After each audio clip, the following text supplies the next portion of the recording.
In a small town in Oregon, teenagers are found dead in the woods, and it's aliens. Case closed.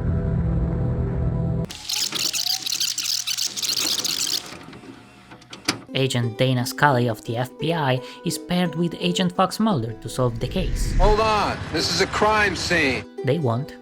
I don't understand. Dana is a skeptic and Mulder is a believer, and that's the familiar premise of the show. Are you gonna go in every single room? I don't think I could poop that much. I wanted to understand why this series was so popular at the time, and see if it's still good. Our protagonists in the first episode are put one against the other. I was under the impression that you were sent to spy on me. He in fact is confined into a small office, marginalized by his colleagues who think that he's just some weirdo. And she is tasked with evaluating his work to see if it's worth keeping open the X-Files, a branch of the FBI specialized in unexplained cases. Throughout the episode there is conflict on what can be explained and what can't. But it's not long until weird things start to happen. People seem to be abducted, a humanoid creature is found in a casket, and the most notable is when our protagonists are traveling on a deserted road and a light out of nowhere stuns them. You okay, Mulder? Yeah, I'm just, What are you looking for? And they lose 9 minutes, in which we don't know what happened. Dana tries her best to keep it together and be reasonable, but the suggestive nature of the observed phenomenon puts some doubt into the science. I want the truth. The truth? I think those kids have been abducted. By who? By what? Overall, the pilot fulfills its function. It presents our main characters and main plot structure, giving you that side of intriguing mystery. Dana is the immovable object, the skeptic that is always trying to follow the rules. Mulder is the unstoppable force that seeks the truth, and together in each episode they are met with new events that satisfy the viewer's desire for mystery and spooky stuff. The pilot is good, but it's not the highly praised episode that the reviews talk about. It's honestly quite forgettable, and the acting of the side characters is bad. That's why I need you to protect me. I'm scared. I might die. Like the others. Like Peggy did tonight. Nonetheless, there are 2 scenes that stuck with me, such as the 9 minutes lost. We lost what? 9 minutes! I looked at my watch just before the flash and it was 9:03. It just turned 9:13. Look! Look! Oh, yes! And the final shot of a mysterious man hiding the only clue that Dana managed to salvage. This episode gets a B. Spooky Mulder. In the pilot, the UFO was out of frame, so I might believe the entire season will be like this, but the second episode throws away this fear. Dana and Mulder investigate a case of a missing person, a soldier, the same we see in the intro with some kind of condition on the skin. The military won't share information about it. Her inquiries to the military have gone unanswered. Last month, she contacted the FBI and reported it as a kidnapping. And the mystery man, later called Deep Throat, advises Mulder to interrupt further investigations. The military will not tolerate an FBI investigation. As if this isn't enough, a sketchy journalist stalks our agents and gives bad vibes, up until the midpoint when the writers throw us a curveball. The soldier comes back, but his wife says that he's not the husband that she knew, implying some sort of switch. That is not him. That is not my husband. They've done something to him. What are you talking about? It's okay. This looks like the spark that Mulder needed to take the matter in his own hands. He rushes towards the military base, where he finally sees what we wanted to see.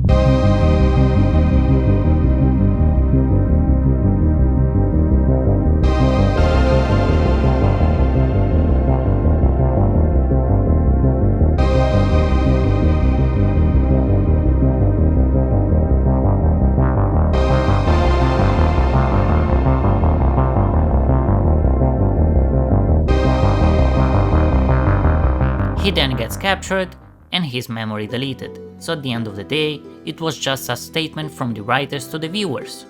You're gonna see some serious shit. Also, Scully gets a well-deserved badass scene, which for a TV show of the 90s for a female role is sadly surprising. This episode gets a B. That is not my husband.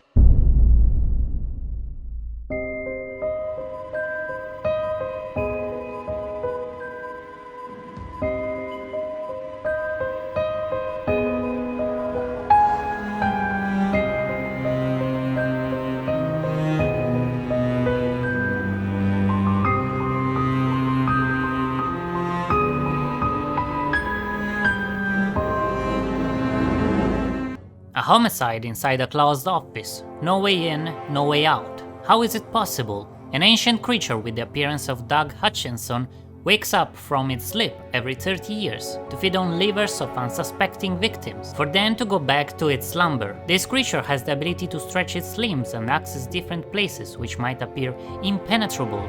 As usual, nobody believes Mulder when he warns people that Eugene Tooms is a dangerous monster. Are you over 100 years old? That must be a control question. I had her ask it. Up until the end when he tries to kill Scully, and even then he is sentenced for assault and nothing more. The third episode is always regarded as one of the best in the entire show, and justifiably so. The viewer is captivated by the storyline without aliens. In fact, the writer Chris Carter wanted to show that the X-Files is more than just conspiracies and aliens. Before his mother was even born. Squeeze gets an S. You don't need to know anything about the show and still enjoy every minute. This time our heroes investigate a case of a missing person that resembles too much the case of Mulder's little sister Samantha vanishing 21 years prior. He was 12 and she was 8. He claims that he was in the room when it happened. A creepy kid, the little brother of the missing person, watches static TV and writes top secret defense satellite transmissions. Thanks.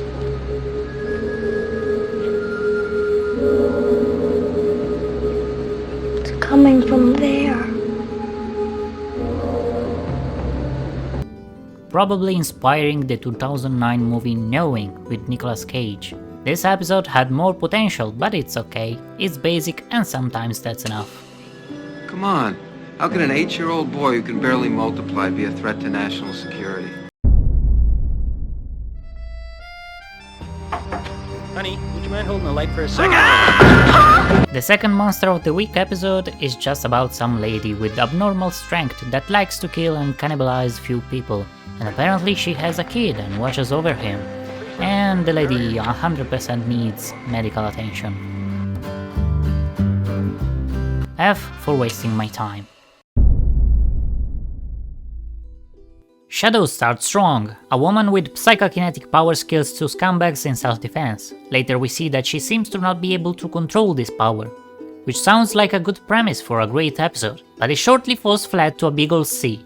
Apparently her boss who committed suicide became her guardian angel. But wait, he did not commit suicide, he was killed by the terrorists, and now he wants revenge. We have a warrant to search the premises for evidence pertaining to the sale of restricted manufactured parts. If we don't come out of there today with something proving a connection to the Isfahan, this guy could walk. Okay, let's go! It's a cute little mess overall. What are you doing, Scully? You don't believe? Mulder, there's no such thing as ghosts or psychokinesis. Evil AI kills people, nothing that you haven't already seen. Ice is the TV version of The Thing, a 40-minute game of Among Us, which is a premise that is very hard to mess up. Tensions are high, the effects are good, and overall, a great episode. Hey.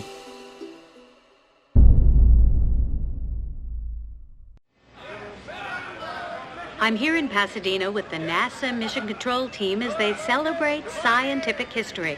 The first close-up photographic transmissions of Mars from the Viking Observer spacecraft.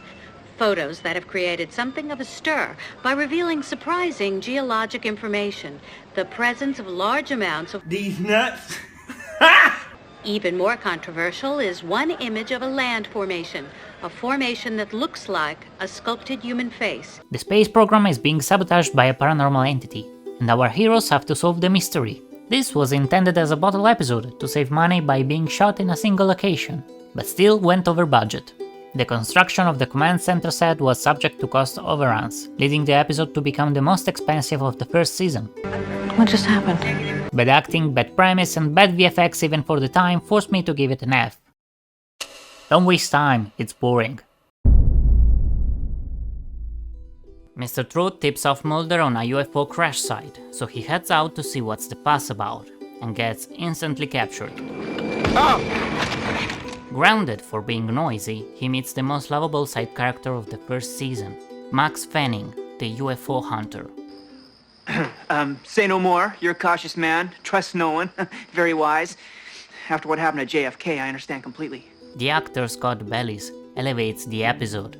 He does a great job of portraying a three-dimensional character based on a stereotype of a UFO nut. Let's get you to the hospital. No. I mean, it's not necessary. You sure? Yeah, I lived with epilepsy all my life. I'm not in any danger. And the actors around him seem to act better than usual. You also violated a federal quarantine. A cover-up was underway. Exposing yourself and possibly others to toxic contamination. Oh, toxic contamination. Are we back in that? You read my report. Explain the disappearance of Max Fennig. Your report is not the subject of this inquiry. I have further evidence to support my conclusions. X-rays taken while Mr. Fennig was institutionalized show an object lodged in his cerebellum. That is irrelevant, Agent Mulder. The man was abducted. We all know it. Everybody in this room knows it. This episode starts to show what the X-Files is about, aka conspiracies and aliens, done in the most intriguing way.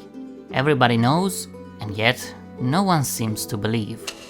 But his occasional insubordination is, in the end, far less dangerous. With respect, sir, less dangerous than what? Than having him exposed to the wrong people. What he knows. What he thinks he knows. Alien vampires leave orphan a little girl. Scully and Mulder as usual go take a look. And wait, the same thing happened at the same time on the opposite side of the country, and there is another identical little girl left without a father.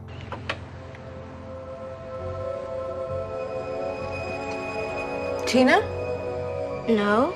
May I ask, was Cindy adopted? No. What the hell is happening? My request for an investigation was denied. Dr. Kendrick disappeared. A doctor fan of eugenics tried some experiments a long time ago and created something terrifying. She cloned herself and created a genetic defect that made each clone a psycho serial killer. One of us, at least. E.B.E. is my favorite episode of the first season. It has everything that a conspiracy enjoyer would like. On top of that, the acting, the storytelling, the twists and turns, it's a roller coaster of emotions. You tell us. You made us. This episode gets an A. It's not perfect, but it's got everything I could ask of this series. You have every right to know what happened. You have a right to know about your daughter. All I need to know is she was not my daughter. Oh, come on. She was your daughter for 8 years and now you're burning her photograph like she was your ex or something? Aren't we looking rather ghostly? Let me be honest, sometimes I forget British people exist. This is the reminder. I mean the Okra episode in which we have a weird jealousy plotline between Mulder and Scully, which was unprompted and awkward. Oh, and Mulder is afraid of fires, so that's interesting.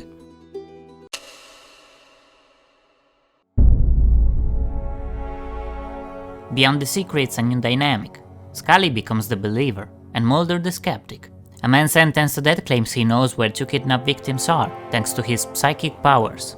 Now, why would Scully believe him? In the intro of the episode, Scully gets an eerie appearance of her dad. Dad? I thought you guys left. Where's Mom?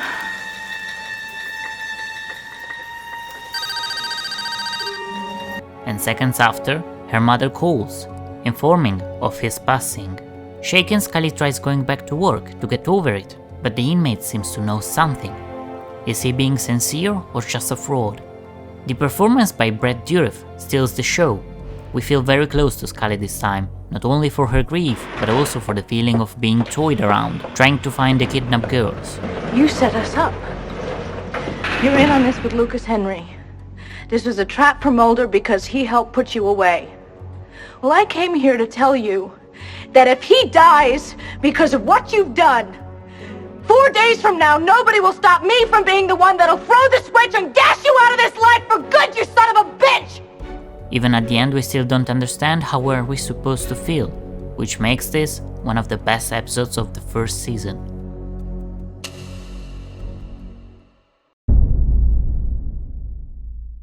Genderbender is another mediocre chapter of this season. The premise is questionable. A person capable of changing gender at will is on a killing spree, in which they seem to absorb the life energy through sex, and they are part of a cult.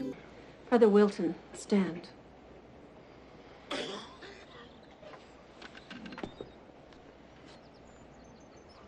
Before we can accept any man's person, we must accept our own.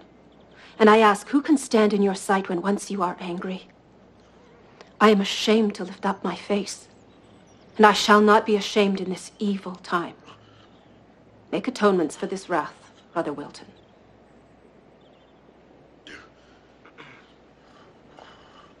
That's all right. We didn't take any offense. And also, at the end, the cultists were aliens. But that I know only because people said so in the reviews. Honestly, I did not get that part. The consciousness of a dangerous criminal possesses an FBI agent who is also Scully's ex-boyfriend. But wait! The consciousness of a dangerous criminal possesses the body of another criminal which is about to be released. The main reason is to take revenge against Mulder. But wait! The ghost of a dead detective possesses the body of an 8-year-old to take revenge against, you know, people that wronged other people. But, hear me out, wait! The consciousness of a crazy scientist now possesses the body of a janitor to, well, how can I put it, finish his homework. Do you see what I'm getting at? 4 episodes with the same premise, 5 if you count Shadows. Well, everybody gets a D. Except Roland. Roland can get a C. But fuck them. All of them. Now we go back to the good stuff. Scully and Mulder are getting close to the truth. An alien encounter with a trucker is the lead. In the episode we are introduced to the Lone Gunmen, a group of conspiracy theorists that, at least in the universe of X-Files, are a good resource for hidden leads and information that otherwise Mulder would never get. The episode is a fun X-Files experience where our agents are being surveilled, everything is very secret and mysterious. In sum, what you expect from this series. Honestly, I would have given it an A if they showed the alien.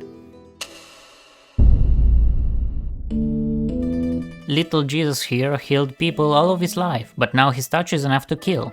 Miracle Man really tries to have a good plot twist, but by the time said twist happens, you don't even care anymore. The Blues Brothers vibe is what saves it a little. See.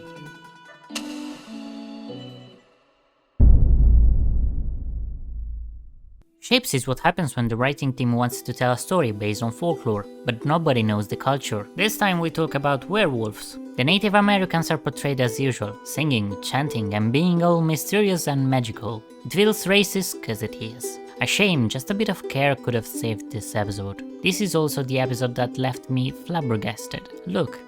Lyle, I want to take you back to the hospital, okay? No. I'll be alright. Eventually.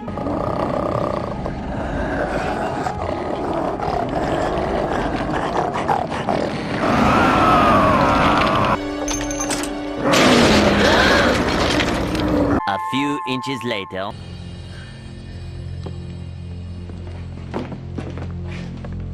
Oh my God. He was in the bathroom sick, and then the next thing I knew we were attacked by the mountain lion. It wasn't the mountain lion, Scully. It's still in a cage out back.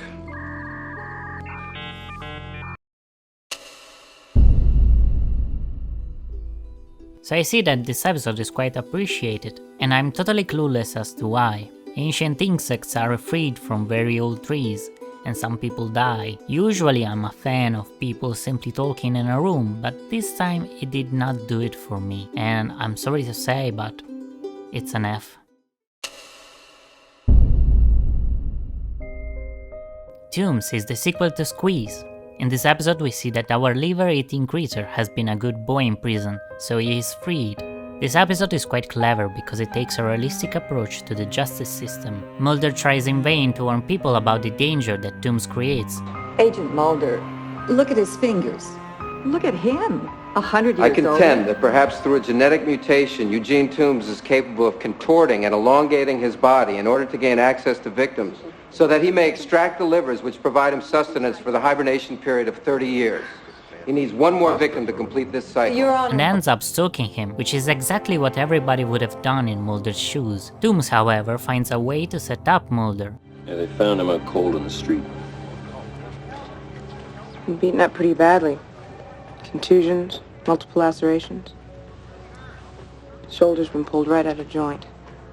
Let's get him prepped for some blood work and x-rays. Yes. It may be fractured. Look, there's a partial shoe print.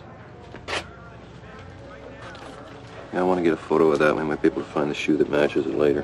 And now he's at risk of losing the job. These are serious allegations, Agent Mulder. The evidence is incriminating. A good forensic scientist would know that there is not only a shoe print, but also an impact point of the foot from inside the shoe. An in-depth analysis of Toombs' injury would show that my foot was not inside the shoe at the time of impact. Which makes you wonder, what the hell was all of that? We end this season with peak X-Files experience. Green blood, assassinations, clones and aliens. All of the juicy stuff that we like. Also this season ends with the X-Files being closed, which we will pick up going into season 2. Now let's be honest. A lot of the first season could be scrapped. Out of the 24 episodes, maybe 12 are good. This is one of them. So I started watching to see what I was missing out on, and even though I feel like a bit of my time was wasted, overall the X-Files, perhaps with a guide to what episodes are worth watching, can be a great show to binge watch. In the modern times of streaming, this series can hold up to the modern standards, most of the time. This season does not have particularly problematic issues. On the contrary, Dana Scully is a great character, and her being a woman is never an issue or main focus. She is usually not sexualized, aside from few examples. The relationship between the protagonists is left friendly. That's why the episode Fire was awkward. The weird jealousy plotline, it had no place with the overall story. Now the episode called Shapes kinda destroys my argument. It's bad and definitely problematic for today's standards. I hated it. But if I may, it has the most hilarious scene of the season. And the next thing I knew, we were attacked by the mountain lion. It wasn't the mountain lion, Scully. So maybe it can be excused for that. X-Files has a rocky start. Season 1 is not for everybody. The younger you are, the more likely it is that you won't like it. But if you are a true crime fan, I'd give it a chance. Like said, with a guide you can enjoy this TV show. These are the great ones. These ones if you are masochistic, and this watch only for science. I might have been harsh with some scores, but considering there are 11 seasons, I think we may be more selective. Please leave a comment on whatever is on your mind. I really wanna know. Gonna edit the second season now. Bye.